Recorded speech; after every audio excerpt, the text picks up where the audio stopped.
في الدرجة حنشتغل البوستر الرياضي ده وبالتلفون خطوة بخطوة. بسم الله الرحمن الرحيم والصلاة والسلام على رسول الله.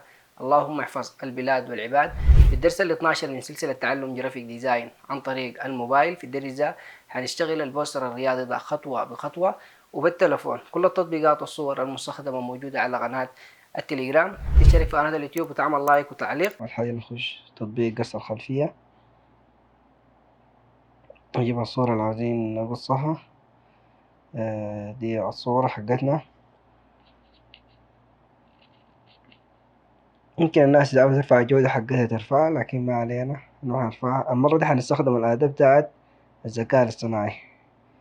هنشتغل الأداة بتاعت الذكاء الاصطناعي عشان نكسب الزمن، والناس تمارس. إذا في أي أخطاء في القص بتاع الذكاء الاصطناعي نعدل عليه. تمام، بسم الله نشوف النتيجة.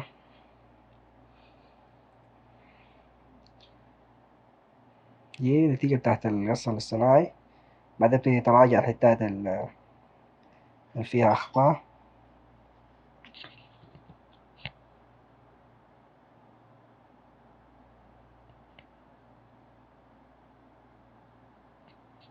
بالراحة تراجع أي حتة ما يتقصد تقصها طريق القلم.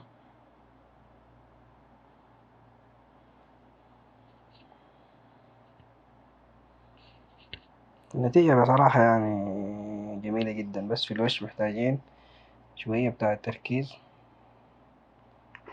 خلينا نجيب المساحة نمسح.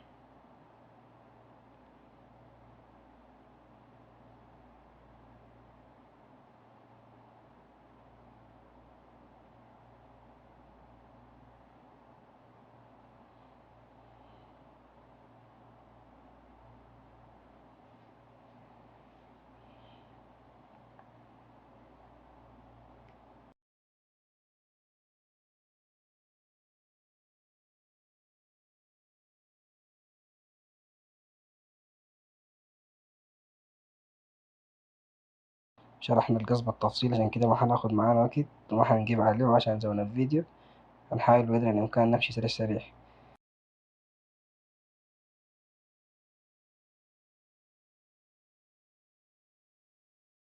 أبيض نعمل 50 ونمسح. نمسح الحتة دي، ركزوا فيها بالراحة بالراحة. أمسح أمسح وأكسح. واحدة واحدة.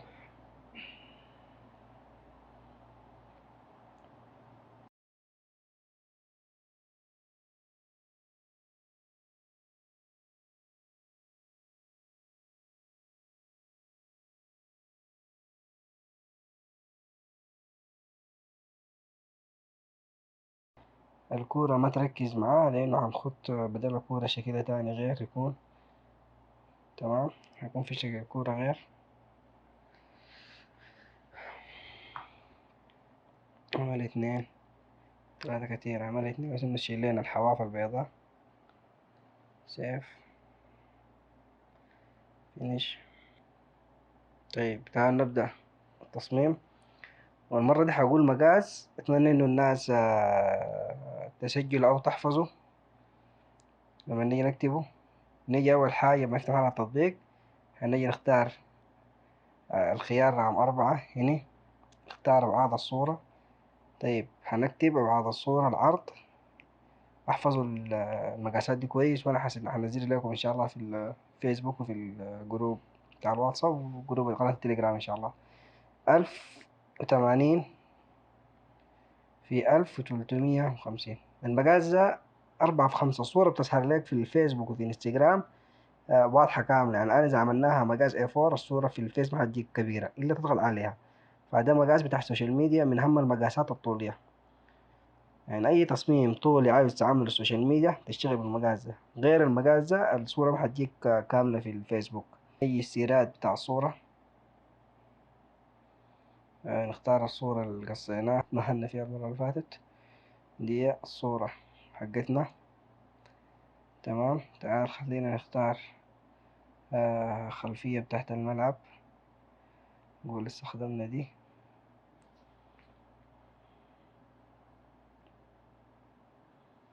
طيب كبر لحد ما تبقى قدر من هنا 100.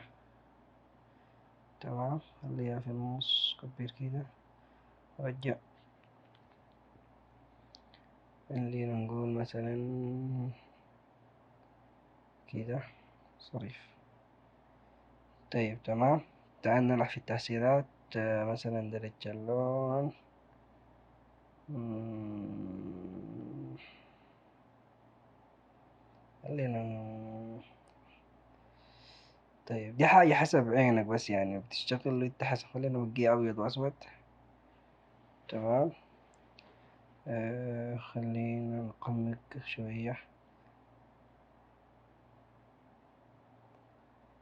مثلا 51 دي. نفتح فتح شوية. تمام، نشيل الشفافية على أساس إن الموضوع شوية يكون ظريف. مثلا 30 كده حلو. خلينا نكتب الصورة. أنا أجيب صورة اللاعب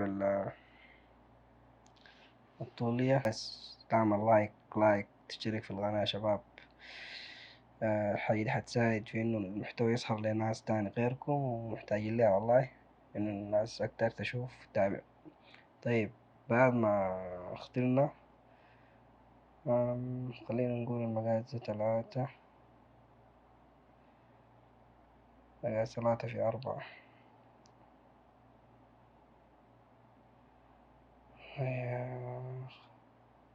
كده ظريف. تمام، الصورة حقتنا اللي هي ورا صورة اللاعب. هنا نقول في النص 150 مناسبة.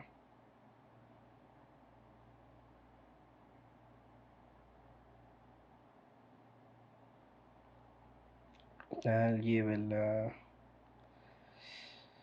الملصقات، نجيب اللون الأسود دي أساس إنه خد تحت.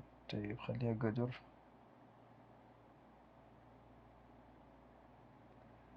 قدر دي بالضبط هو عرض 50.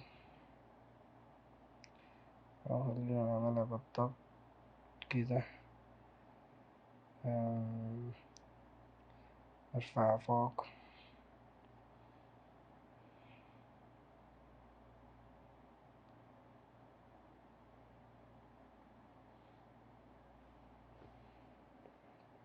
خليها تحت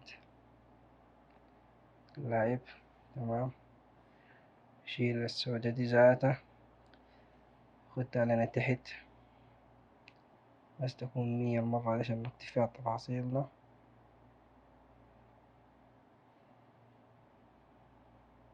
طيب دي هتكون نقفلها عشان ما تتحرك. خلونا نجيب صورة الكورة. طيب دي الصورة حقتنا حقت الكورة.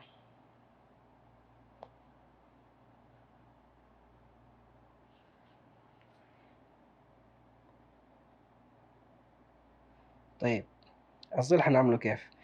تعالوا العادة التالتة حاجة اسمها رسم. في الرسم القلم عامله ليه لحد النهاية 53 نعومة 100 قطر التنعيم 25 لحد النهاية 3. النهاية أعمل نقطة، بس نقطة بإصبعك كده بس، ما تمسك مسافة كده، بس نقطة وخلاص.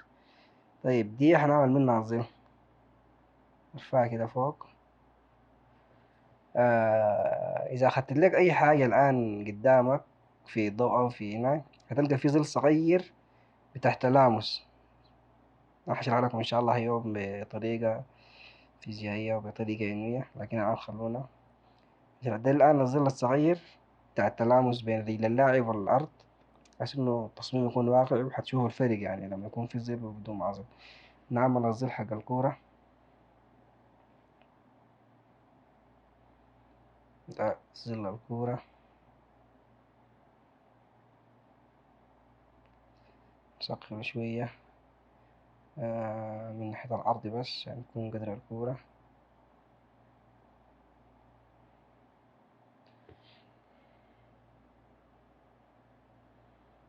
أخليهم تحت، خلي الظل تحت.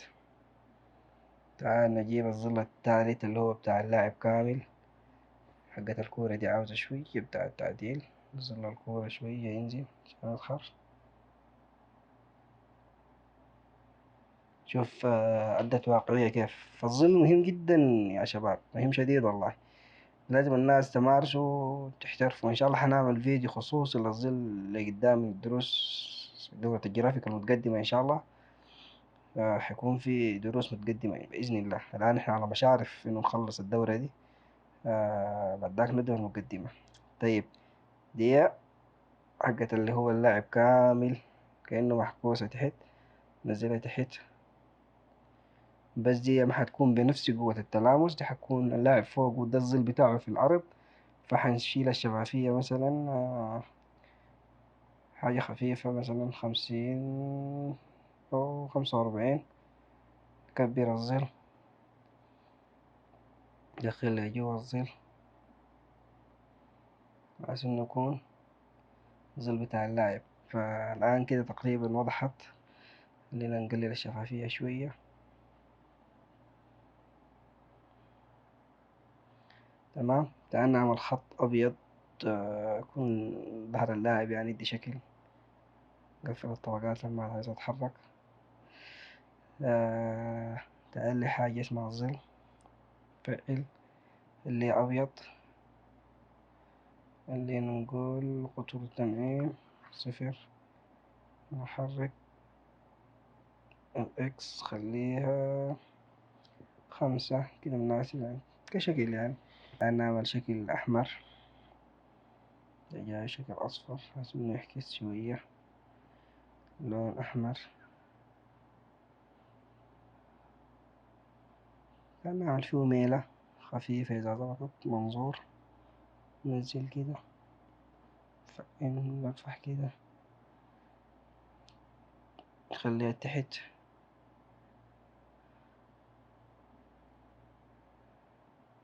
واحدة تانية بنفس البيجاي، لكن تكون المرة دي فوق صغيرة شوية.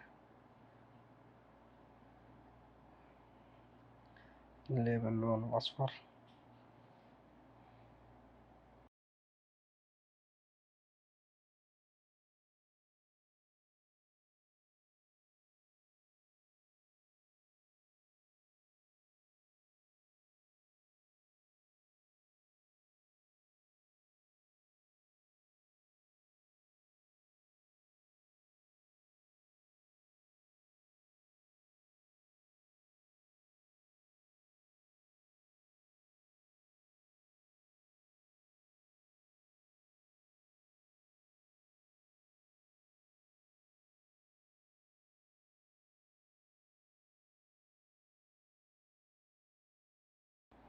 أو نكست ماتش، نكست ماتش.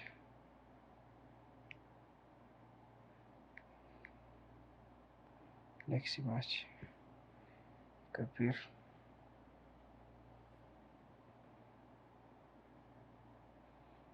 اختار اللون الأحمر، خط. دائما أنا كلمة نكست ماتش دي بختار الخط ده، يعني ما عارف ليه. عندي فيه حب وعشق كتير جدا.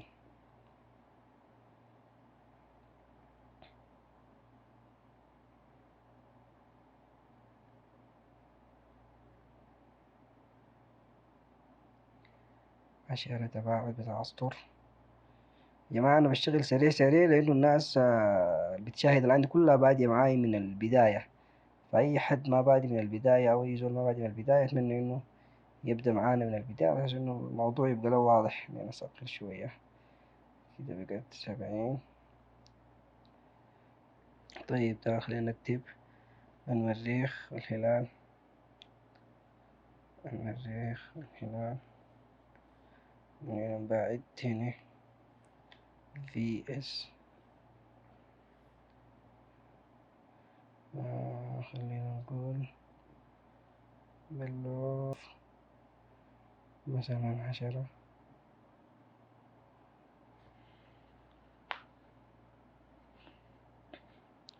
تعال أعمل دايرة صغيرة باللون الأبيض تحت ال VS دي يعني تتميز يعني، بس ما أكتر. خليها في النص.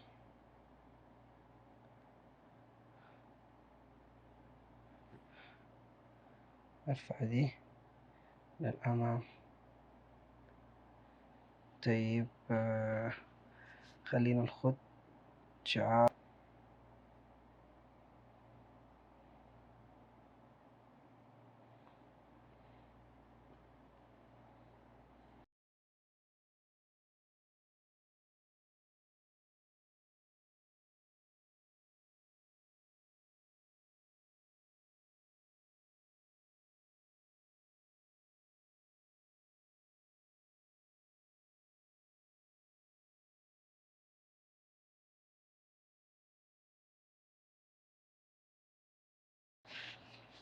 دي ال VS. والله الدايرة تحت دي ما عجباني بصراحة. خلينا نعملها باللون، أو خلينا نشيلها أفضل كده. طيب تعال نلعب في ألوان بتاعة اللاعب. هو كوكو مرشح ألوان، حاجة خفيفة بس إنه يظهر اللون الأحمر ده أكتر. أيوة أيوة. حاجة بتعتمد على العين يعني، ما في قيم كده أنا بقدر أديك لها أحفظها. طيب تاني ممكن أعمل شنو؟ ممكن هنا أخد اللوجو حقي، لكن خلو تاني. أنا الآن بصمم معاكم التصميم ده وبنفكر يعني. تعال نغير الخط. تعال نوريك الهلال ده. آه، خلينا نقول خطنا ده انترو ده.